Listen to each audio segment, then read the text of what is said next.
முல்லாவின் தந்திரம். முல்லா ஒரு அறிவுபூர்வமான நகைச்சுவை நயம் கொண்ட மனிதர். முல்லாவின் கதைகள் சுவாரஸ்யமாகவும் அற்புதமான சிந்திக்கும் திறன் தரக்கூடியதாகவும் இருக்கும். அப்படிப்பட்ட ஒரு சுவாரஸ்யமான கதையை தான் இந்த வீடியோவில் பார்க்க போகிறோம். வாங்க வீடியோக்குள்ளே போகலாம்.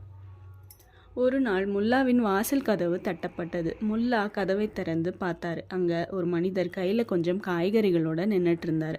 முல்லா, நீங்கள் யாரு அப்படின்னு கேட்டார். அதுக்கு அந்த நபர், ஐயா, என் பெயர் சலீம். உங்க சித்தப்பா மகன் வாசின் இதை உங்ககிட்ட கொடுக்க சொன்னார்.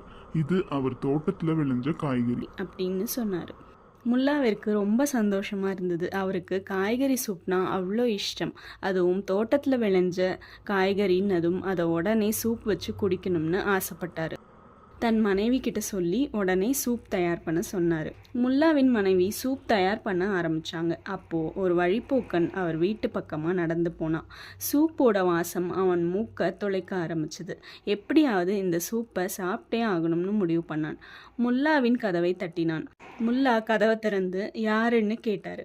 உடனே அந்த வழிப்போக்கன், நான் உங்க சித்தப்பா மகனின் நண்பன் அப்படின்னு சொன்னார். முல்லா உடனே சரி வாங்க உள்ள வந்து உட்காருங்க அப்படின்னு சொன்னார். இன்னும் கொஞ்ச நேரம் கழிச்சு முல்லா வீட்டுக்கு ஒரு திருடன் வந்தான். அவனுக்கும் சூப் வாசனை மூக்க தொலைச்சிது. அவனும் சூப் சாப்பிடணும்னு ஆசைப்பட்டான். உடனே முல்லா வீட்டு கதவை தட்டினான். முல்லா கதவை திறந்து யாருன்னு கேட்டார். உடனே அந்த திருடன், நான் உங்க சித்தப்பா மகனின் நண்பனின் நண்பன் அப்படின்னு சொன்னான். முல்லாவிற்கு உடனே சந்தேகம் வந்தது. இவங்க 2 பேருமே சூப் சாப்பிட தான் வந்திருக்காங்கன்னு கண்டுபிடிச்சிட்டாரு. இருந்தாலும் அந்த திருடனை உள்ள வரவழைச்சு உட்கார சொன்னாரு. 2 பேரும் சூப்புக்காக ஆவலா காத்துட்டு இருந்தாங்க. முல்லா சூப்பை 2 கிண்ணங்களில் கொண்டு வந்து அவங்க முன்னாடி வச்சாரு. 2 பேரும் ரொம்ப ஆர்வமா அந்த சூப்பை எடுத்து குடிக்க ஆரம்பிச்சாங்க. ஆனா சூப் டேஸ்ட் நல்லாவே இல்லை. ஐய, என்ன இது, வெறும் சுடு தண்ணி மாதிரி இருக்கு அப்படின்னு கேட்டாங்க. உடனே முல்லா அந்த வழிப்போக்கனையும் திருடனையும் பார்த்து, நீ என் சித்தப்பா மகனின் நண்பன்றதுனால உனக்கு சூப்பை கொடுத்தேன்.